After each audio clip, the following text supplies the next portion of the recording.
한강 씨 한국인 최초이자 아시아 여성 최초로 노벨 문학상을 수상했는데요. 김원식 문화평론가와 얘기 나눠보도록 하겠습니다. 어서 오세요. 네, 네, 안녕하십니까? 아무도 예상하지 못했고 본인도 네, 깜짝 놀랐다고 그러더라고요. 다 깜짝 놀랐습니다. 예. 사실 그 이유를 보면은 일단 여성 작가이기 때문인 점이 일단 있죠. 왜냐하면 여성 작가가 그동안 전체적으로 17명밖에 수상을 못했고요. 또 비백인 작가가 수상하는 건 좀 어렵죠. 그래서 2000에서 2023년 동안 비백인 작가 수상은 7명밖에 안 되는 상황이고, 그래서 아시아 작가는 모엔 이후에 12년 만에 수상을 한 건데, 중요한 건 제가 봤을 때는 예. 언급이 된다 하더라도, 그러니까 예. 후보군으로 오른다 하더라도 뭐 3수, 뭐 4수, 5수 해도 떨어지는 것이 기본적인 거거든요. 예. 예를 들면 뭐 고은이나 황석영 작가도 많이 언급은 됐습니다만은 수상을 못했고, 그런 면에서 하인강 작가가 본격적으로 이 노벨상에 언급이 잘 안 됐기 때문에 수상이 될 거라고는 이제 본인도 생각을 못했다는 게 솔직한 표현이겠죠. 네. 근데 보통 노벨상 발표 전에 뭐 언론 카메라도 좀 가 있고 뭐 가족들하고 좀 모여서 발표를 기다리기도 하고 그러는데 한강 작가는 전혀 그런 모습이 아니고 일상 속에서 깜짝 놀랐다 그러는데 유력 후보군도 아니었던 건가요? 어떻게 봐야 그렇습니다. 됩니까? 그래서 예. 한강 작가 같은 경우에는 여느 날과 똑같은 날이었다. 그래서 책도 읽고 뭐 산책도 하고 저녁 식사를 이제 하고 있는 와중에 이제 전화를 받았다 이렇게 얘기를 하고 있고요. 특히나 이런 이제 노벨 문학상 같은 경우는 베팅 사이트에서도 이제 많이 하마평이 오르게 되는데 전혀 언급이 되지 않은 그런 상황이었다라는 것이죠. 그렇기 때문에 이제 다크호스처럼 나타난 그런 수상이었기 때문에 예. 우리나라뿐만이 아니고 전 세계 외신들도 굉장히 깜짝 놀랐다라고 평가를 했지만 약간 일찍 왔을 뿐이다. 이런 평가가 이제 대체적이라고 볼 수가 있겠습니다. 아들과 식사를 마치고 이 소식을 들었다라고 했는데 한강 작가의 수상 직후 인터뷰 내용 잠시 좀 듣고 오겠습니다. Yeah, I just finished dinner with my son, and in Korea it is just like 8 o'clock in the evening. So it is, yeah, it's very peaceful evening. I was really surprised. I grew up with books in Korean and translated as well, so I can say I grew up with Korean literature, which I feel very close.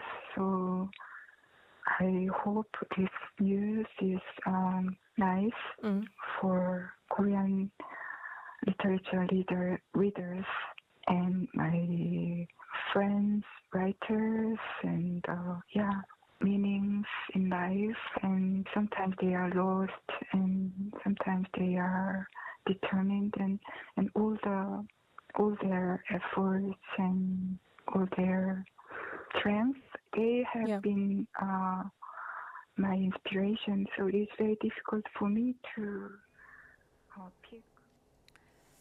네, 인터뷰에서 축하 계획 물어보니까 아들하고 그냥 차 마실 거다 이렇게 담담하게 한강 작가다운 또 보통의 얘기를 모습이죠. 했다 그래요. 네. 예.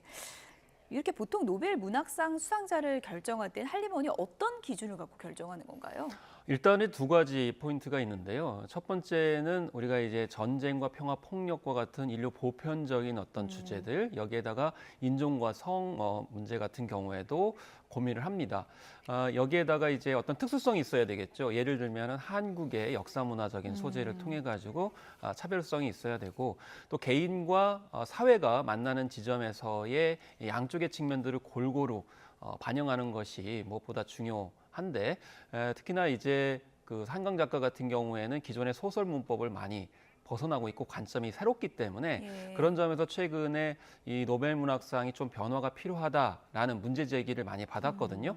그런 점에서 봤을 때 한강 작가의 작품, 활동들이 적절하다라고 판단을 한 것 같습니다. 네.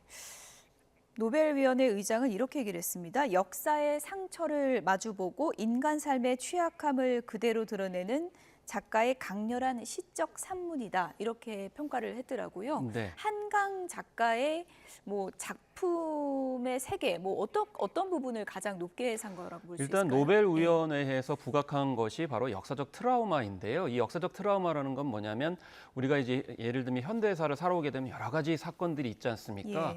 그런 사건들이 과거에만 머무는 것이 아니고 끊임없이 현재와 미래의 사람에게 영향을 미친다는 것이죠. 그게 상처가 났게 되면 고통이 이제 가해지는 것이고 그렇기 때문에 그걸 해결되지 않는 이상 지속적으로 영향력을 미치는 것이 인간의 삶의 모습이라는 거죠. 그렇기 때문에 이 폭력과 전쟁 등의 일이 벌어지지 않게 해야 되는 거고 이후에 상처를 치유하기 위해서는 나름대로의 해법이 필요하다라는 점을 시적 산문으로 잘 표현했다라는 점에서 이제 노벨 위원회에서 높은 평가를 받은 것으로 보입니다. 네. 뭐 노벨 문학상을 선정할 때는 뭐 특별한 작품을 꼽아서 그 수상하는 게 아니고 그 작가의 작품 세계 전체를 이제 평가하게 되는 거죠. 네, 맞습니다. 네. 그래서 이번에 수상을 하게 되면 그러면 한강 작가는 어떤 이제 독자적인 차별성이 있느냐라는 점을 봐야 되는데요. 앞서서 말씀드렸듯이 한국의 역사적인 측면에서의 차별성이 또 있어야 되는 거고 또 한강 작가의 특별한 이제 관점과 시도가 이제 중요할 텐데요. 일단 첫 번째는 우리나라가 분단과 전쟁, 독재를 벗어나서 민주화 과정을 겪게 됐지 않습니까? 그런 과정에서 한강 작가는 여성주의 시선으로 작품을 이제 써왔습니다. 대체적으로 분단과 전쟁, 독재에 관련돼서는 그동안 한국 문학에서도 약간 남성 중심적인 관점들이 상당히 있었습니다. 그리고 이제 구체적으로 봤을 때는 4.3 항쟁과 민주화 운동의 과정에 특히 5.18 민주화에 관련해서 작품들을 써온 것도 바로 그런 여성주의 관점으로 어떻게 우리가 바라봐야 될 것인가라는 것이고요. 또 여기에다가 아까 언급을 드렸듯이 소설을 쓰는데 시적인 언어로 쓰기 때문에 그런 점에서 좀 약간 남다르고 차별점이 있습니다. 그래서 한강 작가의 작품이 유명하다고 해서 도전했다가 실패하시는 분들의 특징이 뭐냐면 이게 스토리 라인을 따라가서 읽는데 익숙하신 분들은 어렵다 뭐 이런 시적 평가도 많은 운문 것 같습니다. 형태로 예. 쓰기 때문에 좀 어려울 수가 있습니다. 그렇지만 그 특유의 섬세한 심리 묘사들이나 문체, 필체 등에 익숙해지면 그 문학적 세계로 들어갈 수 있는 약간의 어떤 시간이 필요한 그런 작품 세계들을 남다르게 보여줬다라고 요약해서 말씀드릴 수 있겠습니다. 예. 특히나 좀 이제 심오하다고 느껴지는 것이 인간의 존재는 무엇인가, 산다는 것은 어떤 의미인가, 또 폭력이라는 것은 어떤 의미인가 이런 부분에 대해서 굉장히 심오하게 또 파고드는 그런 게 특징이잖아요. 네. 사실 우리가 인문학도 그렇고 예술도 그렇고 이제 출발은 인간에 있습니다. 그러니까 인간이란 무엇인가라는 것을 본질적으로 탐구를 하는 것이죠. 그런데 이 한강 작가는 두 가지 점을 대척점으로 보고 있는데 인간에는 기본적으로 폭력성이 있다라는 것이죠. 그리고 그 폭력성 때문에 우리가 상처받고 고통받는 분들이 있다라는 점이죠. 그 폭력의 어떤 극단적인 형태가 바로 전쟁, 학살 이런 부분이라는 거죠. 그렇기 때문에 그런 부분들이 언제나 일어날 수 있고 또 그것이 일어났을 때 우리는 어떻게 대응해야 되느냐라는 것을 이제 인문학적 사유를 통해서 보여주고 있는 것이죠. 그래서 인간의 본질적인 부분들을 탐구를 할 때 대안도 나올 수 있다. 그래서 이분법적으로 예를 들면은 전쟁과 폭력을 일으키는 사람은 따로 있다라고 생각을 하게 되면 또 그것은 별개로 우리와는 분리돼 있다라고 생각하면 해법이 나오지 않겠죠. 이제 그런 부분들을 이제 천착해서 파고들고 있다라는 점에서 의미가 있겠습니다. 예.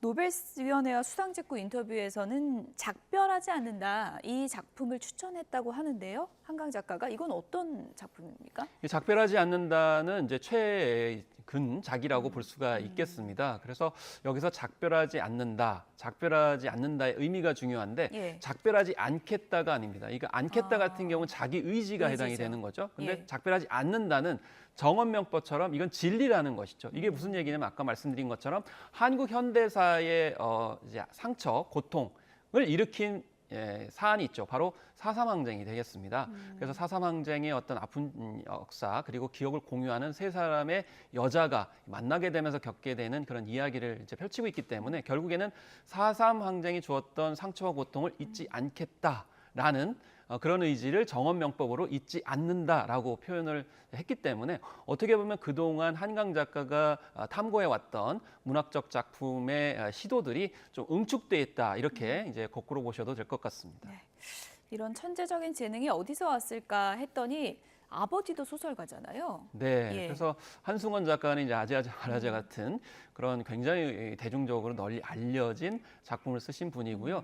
사실 집안 자체가 문인 집안입니다. 그래서 남편, 뭐 남동생들이 다 이제 문학 쪽에서 예. 이제 집필을 하고 있기 한강 때문에. 작가도 뭐 타고난 네. 그런 문인이라고 할 수 그래서 있겠네요. 우리가 이제 흔히 가풍이다 이런 예. 얘기를 많이 하잖아요. 그래서 뭐 이제 유전자 DNA도 중요하지만 어렸을 때부터 그런 문학에 대해서 이제 전반적으로 가족이 이제 몰입을 했기 때문에 그런 점이 영향을 미치지 않았을까 생각이 있는데, 그래서 우리나라에서는 그런 말을 많이 쓰지 않습니까? 청출어람이라고. 예. 그래서 한승원 작가는 아버지인데 오히려 자기보다 훨씬 더 나은 문장을 써서 질투가 날 때가 많다. 딸이 이렇게까지 질투날 때가 있다고요? 얘기를 한 예. 것이죠. 그래서 대체적으로 참 한승원 작가의 태도도 참 대단한 것 같아요. 왜냐하면 기존에 보면은 뭐 소설은 이렇게 써야 되는 거야, 뭐 이런 거야라고 예. 하기 쉬운데 오히려 열린 자세로 임했기 때문에 오히려 그런 태도들이 한강 작가가 자유로운 작품 또 실험적인 작품들을 내놓으면서 성과와 결실을 이룬 게 아닌가 이렇게 생각을 해봅니다. 본인의 작품 철학을 강요하기보다는 네. 딸의 그런 자유로운 작품 세계를 존중해주는 그런 그렇습니다. 아버지인 것 같은데요. 딸의 작품에 대해서 아버지는 어떻게 평가를 했는지 얘기 잠시 들어보시죠. 우리 딸은 문장이 아주 섬세하고 아름답고 슬퍼요. 강의가 소속되어 있을 듯 싶은 4세대의 문학인들의 문학 자세가 말하자면 환상적인 리얼리즘의 영향을 받았느냐, 그런 것을 가지고 있느냐, 신화적인 맛을 가지고 있느냐 하는 건데, 언젠가 한 번은 그 내 소설 속에 그 신화적인 환상적인 리얼리즘 비슷한 요소가 들어가 있었어요. 신화적인 요소, 환상적인 리얼리즘의 요소, 그것들하고 가미돼서 그 강희라는 작가는 굉장히 그 문학을 더 아름답게 쓴 거예요. 네, 섬세하고 아름답고 그런데 슬프다 이렇게 또 평가를 하셨네요. 네, 그래서 한강 작가는 주로 존재의 슬픔을 이야기를 많이 합니다. 그래서 시에서도 그런 부분들이 많이 이제 등장을 하는데요. 예를 들면 시에서 이런 표현이 있어요. 나의 몸은 낡아지고 이제 흩어질 것이다. 그렇지만 내 앞에 한 송이 눈꽃이 떨어지게 되면 반짝이는 것을 볼 수 있다. 그러니까 근원적으로 우리 존재는 좀 소멸하게 되죠. 그렇지만 지금 현재 내가 예를 들면 그것에 관련돼 가지고는 절망하거나 우울해할 필요가 있는 것이 아니라 지금 내가 최선을 다하거나 내가 할 수 있는 부분들을 뭐 즐길 수 있는 것이고, 예. 그래서 기본적으로 세상이 아름답다 이렇게 얘기하는 게 아니고 고통과 절망과 우울이 있지만 그래도 나는 거기서 견디고 살아갈 수 있는 힘이 있다라는 식의 메시지를 전달하기 때문에 그런 점들을 이제 한승원 작가가 아버지가 표현을 한 것 같습니다. 네. 뭐 한강 씨 아버지 인터뷰 보니까 한강 씨가 지금 세계 전쟁 상황 중인 걸 감안해서 뭐 수상 기자회견도 열지 않겠다 이런 입장을 밝혔다 그러더라고요. 그렇습니다. 한강 작가가 예. 높이 평가받는 이유가 평소에 이제 언행을 한 부분이나 작품 세계 부분을 실천하고 있다는 거죠. 사실 제가 이번에 좀 놀란 게 뭐냐면 예. 평소에 잘 본인을 드러내지 않아요. 근데 뭐 노벨상 위원회이기 때문인지 모르겠지만 바로 또 유튜브 인터뷰를 해서 좀 놀랐었는데, 예. 평소에 자신을 참 드러내지 않는 그런 점들이 또 인상적인 데다가 무엇보다 이제 평소에 작품 세계에서는 폭력성에 대한 저항, 대항 이런 것들을 이제 많이 형상화하거든요. 근데 지금 우크라이나 전쟁 그리고 이스라엘 전쟁 같은 경우는 폭력성의 극점에 있는 거거든요. 최정점이 바로 전쟁이기 때문에 예. 그 전쟁 때문에 뭐 양쪽에서는 자기가 옳다고 얘기하지만은 어쨌든 수많은 사람들이 죽고 다치고 그에 따라서 상처와 트라우마가 계속 생겨나고 있거든요. 그렇기 때문에 이 상황에서 기자회견을 한다는 것은 적절하지 않다라고 발언한 맥락이라고 보시면 되겠고, 어떻게 보면 실천적인 작가 지성이라고 볼 수도 있겠습니다. 네. 이렇게 섬세하고 깊은 문장을 어떻게 전 세계인에게 다가갈 수 있도록 번역을 할 것인가, 이 부분도 상당히 어려운 과제였을 텐데 그 적임자를 찾아낸 것도 이번 수상의 또 중요한 키가 됐겠죠. 네, 그렇습니다. 예. 사실 우리나라의 이 문학 작품의 수준이 그렇게 떨어지지 않는다는 것이 전 세계에 대해 공통적인 이야기입니다. 예. 뭐 우리나라 문학성이 떨어지지 않는다는 건 우리나라만 얘기하는 게 아니라 일본의 문학가들도 그런 부분을 많이 인정을 하거든요. 다만 봉준호 감독이 언급했었던 1인치의 장벽, 번역에 문제가 있었다는 것이죠. 그래서 예. 데보라 스미스 같은 경우가 그 번역을 원활하게 원작이 가지고 있는 이제 작품성을 오히려 영미권 독자들이 더 이해할 수 있도록 잘 반영을 했는데 그 이유는 한국에서 한국어라든지 한국학에 대해서 한국 문화에 대해서 전공을 하고 학습을 했기 때문에 그게 가능했거든요.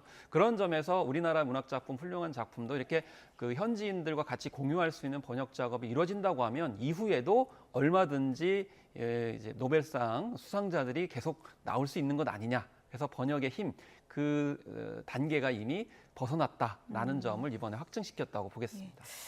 소설가 한강 씨가 맨부커상 수상 당시에는 이런 얘기를 했습니다. 그 당시의 소감 잠시 듣고 오겠습니다. Happy for Deborah. Congratulations. And, I'm lucky to have met Deborah as my wonderful translator and my friend. When I was writing The Vegetarian, I wanted to question about being human, and I wanted to describe a woman who desperately didn't want to belong to human race any longer, and desperately wanted to reject being human who commit such violence. 네, 채식주의자로 맨부커상 수상 당시의 소감을 좀 들어봤는데 그 번역가 데보라 씨에게 축하한다고 이제 얘기를 하는데 공동 수상이 되는 건가요? 저 때는? 사실 이제 예. 맨부커상 같은 경우에는 번역의 중요성을 굉장히 높이 평가를 합니다. 그렇기 때문에 원작을 쓴 작가뿐만이 아니고 그것을 번역한 번역자에게도 이제 상을 주기 때문에 그래서 예. 그 당시에 이제 공동 수상이라는 표현을 쓸 수밖에 없는 거고 그래서 번역이 얼마나 중요한지를 이런 이제 시상 제도를 통해서 알 수가 있겠고 그것이 시작이 돼서 저는 이제 노벨 문학상까지 수상하게 됐다 이렇게 생각을 합니다. 한국어의 맛을 그대로 살려낸 걸로도 좀 유명하더라고요. 그렇습니다. 그래서 예. 실제로 데보라 스미스가 2010년부터 독학으로 한국어 공부를 하다가 한국에 와가지고 한국학 석박사를 했어요. 근데 우리가 번역이라고 하면 단순히 문장만 표현하는 게 아니지 않습니까? 그래서 그 예를 들면 한국인의 어떤 삶과 문화, 역사 이런 것들을 올곧이 다 이해를 해야만이 그 어떤 문장에 대한 표현 이런 것을 제대로 번역할 수 있기 때문에 그래서 데보라 스미스를 보면서 우리가 이제 생각해야 될 점은 우리 혼자만의 힘으로 이제 변방에서 주류 문화로 가는 것보다는 이렇게 연대와 소통을 통해 가지고 같이 가는 그런 번역자들의 양성도 굉장히 중요하다. 그래서 한국 번역원 같은 경우에도 이런 부분에 있어서 많이 좀 신경을 쓰고 있기 때문에 예. 앞으로 성과가 더 기대된다고 볼 수 있겠습니다. 예. 한강 씨는 그냥 일상에서 차 마시면서 자축하고 싶다라고 담담하게 받아들였지만 이 노벨 문학상 수상이라는 게 우리 문학계에 상당히 큰 족적을 남기게 될 텐데 이게 어떤 의미로 남게 될까요? 끝으로 이 설명도 좀 해주시죠. 일단 물꼬를 틔웠다고 생각을 합니다. 예. 그래서 그동안 뭐 아까 3수, 4수, 5수 말씀을 드렸는데 예. 그 문턱을 넘어섰기 때문에 문턱을 넘어서는 것이 굉장히 힘들지만 특히 영미권이나 이제 유럽 같은 경우에는 처음에 좀 낯설어서 허용을 하지 않지만 한번 발을 들이게 되면 이제 문호를 확대하는 것이 기본적인 특징이라고 볼 수가 있겠고요. 그래서 미래 후속 작가들의 도전이 아마 많아질 거다 이렇게 생각이 들고 당장에는 뭐 국내에서의 책 관련 판매를 많이 말씀하시잖아요. 구매를 하려고 했는데 도저히 구매할 수 없다, 뭐 대여도 할 수 없다 이런 상황 하시는데 사실 해외의 유명한 출판사들이 한국 문학 작품에 대해서 관심이 많습니다. 그래서 이 노벨 문학상 수상 이후에는 한강 작가 작품 이외에도 한국의 소설 작가들의 작품을 많이 입도선매하지 않을까 이렇게 생각이 들고요. 또 한편으로는 이게 문학에만 그치는 것이 아니고 아무래도 전반적으로 K 콘텐츠에 대한 입지와 위상이 올라가기 때문에 우리 문화예술의 어떤 수준 그리고 세계적인 관심이 동반 상승하면서 시너지 효과를 내지 않을까 이렇게 생각을 하고 있습니다. 사실 무라카미 하루키도 그토록 받고 싶지만 아직 받지 못한 노벨 문학상 한강 작가가 이제 거머쥐게 된 건데요. 미래 문학인들에게 또 멋진 네. 이정표가 될 것 같습니다. 지금까지 김원식 문화평론가였습니다. 고맙습니다. 네, 감사합니다.